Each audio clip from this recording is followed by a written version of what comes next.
Alright, hello. This is the third attempt at trying to record this because my audio hasn't recorded 3 times in a row! Isn't that just wonderful? But I just tested it, so hopefully this will maintain. Hello, this is my orbiter. I haven't played in about over 2 years. I'm going to change its color scheme, but I want at least an idea of what it looked like beforehand, so in case I want to change it back, I can, at a relatively easy convenience.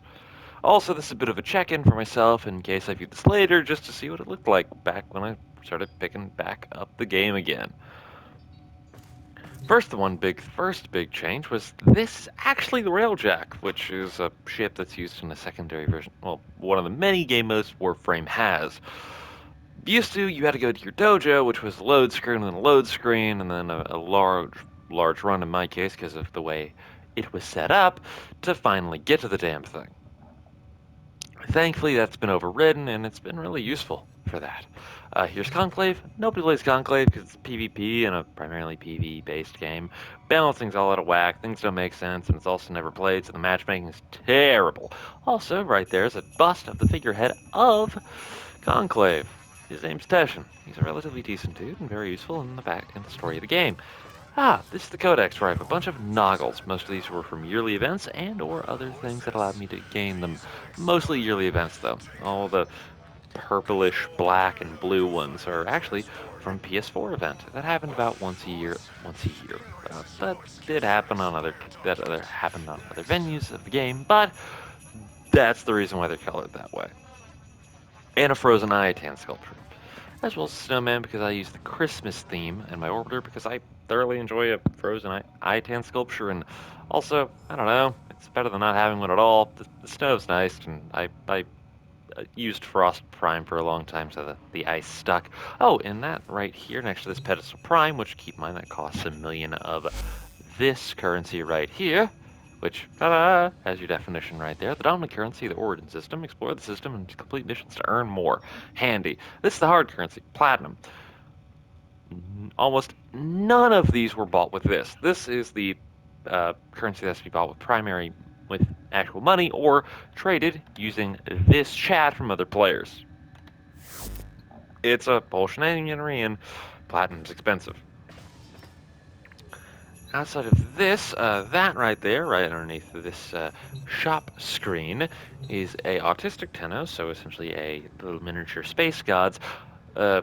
It's his futuristic fidget spinner. Oh, and this is a statue of a Warframe, which I let explode out in space once it died. Oh, and this is the urn of a other Warframe named Anaris, and the last remaining son of the world he saved, Baro Katir.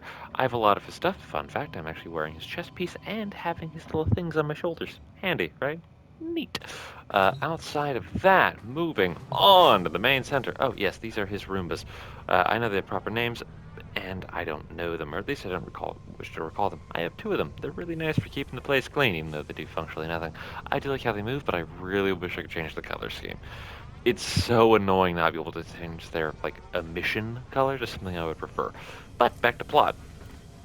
In Oro, a thing you collect in Conclave, it's when you kill a Tenno, that happens, or another player. On again, another pedestal Prime. Your modding section, which again, I don't know why it looks like this, we hardly ever touch mods. Arcanes, which this is actually new, and it kind of breaks because I placed that statue before that was a thing, so if you actually go to touch it, your head kind of clips. This is where you have your Gots and Kubros, so your dog, cats, and whether they're infected or not, it's kind of the same. Used to, you would actually have to buy very expensive credits, DNA stabilizers, credits to keep them alive. If you didn't keep them alive well enough, they'd die from genetic wear and tear and leave you nothing. Unless you had a prime collar, that allowed it to be saved beforehand, but only for Kubros, and Kavats weren't a part of that process, which I'm trying to summon my Kavat, and it isn't wanting to appear. Don't worry, we'll see Irata later. She's a warrior cat that I bring into active combat and is a vampire, and she brings me back whenever I drop at a cost of her own health. It's a very unique system. Also, they've moved the orbiters, so some things, like that poster, hangs off the wall about a foot. This is from Arbitrations, a very hard version of a very hard game mode, but rewarding in its own rights if you need those rewards. These also dangling foot of the wall because the way they move the orbiter around. These, however, have remained fairly well decent. This actually used to be in this circle before they moved it back. These were also at the very rim. It was a decent setup, but they changed things, and it's not like I can revert it, even though it'd be pleasant. Oh, and a space light. It would be a skylight, but since there isn't a sky, it's only space. Also, as you can tell, they moved these things to where these used to be flat and level, and they are now just floating in space. Forever! Fun, right? Outside of that, moving on, we have more posters. This is of Ash and Trinity. Then you have a nice Valkyr and Rhino. This is Crap from Fortuna, which is where you hear the song We All Live Together. It's really decent and very beloved in the Orphan community and outside of others as well. It's a neat little song. It's good for the ears. It's all that good stuff. Let me get rid of trade chat real quick because that's annoying. A Christmas Grunier, which I believe is Clem, but I could be entirely wrong. But I'm fairly certain that's Clem. Clem's a Grunier that's actually friendly with the Tenno, and he's a bit of a meme in the community, always wanting to get after Clem Prime, which that's a portion area I'm not getting into. Oh yes, and Space Mom doing Space Mom stuff, which we never see her do. I swear she's been a traitor to us more than she's actually been a help, which is handy. Oh, this is the Prophet Taker. And right next to it, the Exploiter Orb, both boss fights of Fortuna. Fairly annoying, and as is. This is Mesa in how I prefer her original color scheme. This is Limbo. This is also Limbo. I like him a lot, as can be seen. This is where I have from to collect a bunch of essentially Illuminati on Earth that are all about the future and predicting and math and all that fun stuff. This is Eidolon. It's a terrifying giant in its original form that wishes to just kind of wander and meander around, destroying random things, but most often than not, doing nothing. It's a fairly lost entity, but it does need to get put down. This is the sheath for a giant sword called the Paracesis. It's important-ish. Moving on. This is my personal quarters. I have a rug. This is Space Bomb Selma because I haven't caught up with quests in 2 years, which I will do so shortly, maybe, if things will work out. Necromechs and things. It's a whole thing. More statues. Hydralisk. The biggest version of that thing we saw over there in a tiny version. An aquarium, which I will never fill with servo fish because I don't want to put metal fish in here. That kind of defeats the purpose. And I don't believe I'll put any of the infested, weird infectus, like zombie fish from the Necrolist in here because to be perfectly honest with you, I don't know what I'd want to exchange, and I don't want to kill any of those little guys. They've been in here for years. I don't want to harm them. Also, more Limbo. Baby Borrow.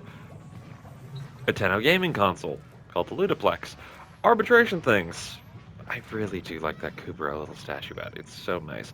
This is a cat bed for my Kavat. These are floofs that I have for my Kavat and Kubros. Statues, more Hydralisks waving into the space, which again, look at that view. D's not good at a lot of things, but they do know how to make space look beautiful. Look at that, huh? Look at that. Alright, back to plot. So, these are from different factions, which you have to earn. These two are actually from an event, and that's just a poster. But these were all earned through factions, including a little base, which I am fairly certain won't leak. This is actually a summon cord, which is a larger replica of something that actually is used in a warframe that causes mass murder using music, which is really nice. A holographic potted plant I acquired from Bargateer, and a tea set forged of complete and utter PTSD and trauma by one Umbra Excalibur. It's a whole thing, there's a whole quest, it's really sad and really, really heartbreaking at certain points. It's well done. A bit annoying, what it forced you to do, but worth it. Now, moving on to the main event. Oh, yes, and more crap from Fortuna. I don't know why they store their shit in my ship.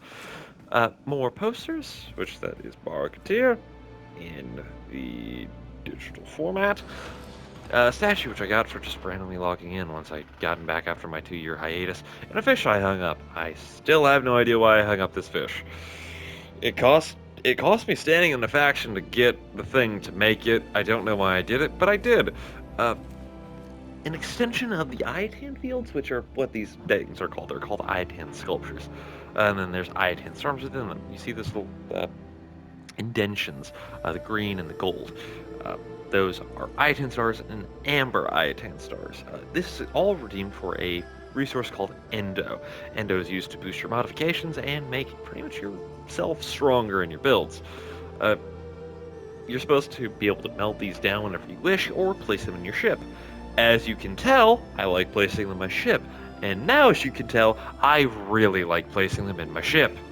This is the Iatan field. Each one of these sculptures took me about a week every time to get a new one, much less the stars to fill them.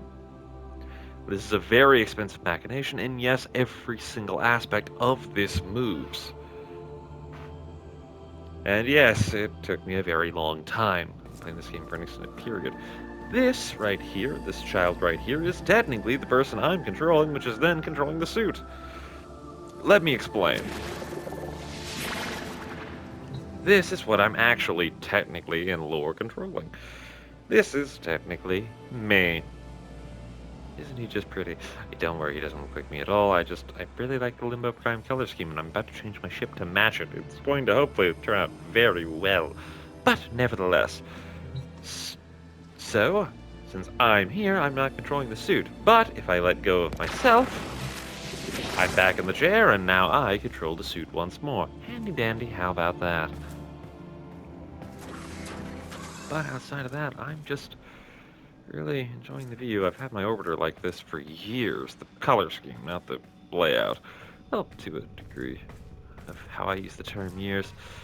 But I really do enjoy this ship, and I'm changing the color scheme because I want a change of pace, but I hope it doesn't ruin it. That's my fear, and it's honestly why I'm making this. I like the green, but the blue's weird, and I don't know if I prefer the metallics or not. It's why I'm going to change it up, and if I do stick with the change and I ever feel the need to want it to look like this again, I want to be able to change it back. I also want to be able to look back on this as a log to see what it looked like before I changed it. Because that's what I want this for. And hopefully this recording finally went through properly so I don't have to make this again. Well, that's all from me. I shall bid you adieu.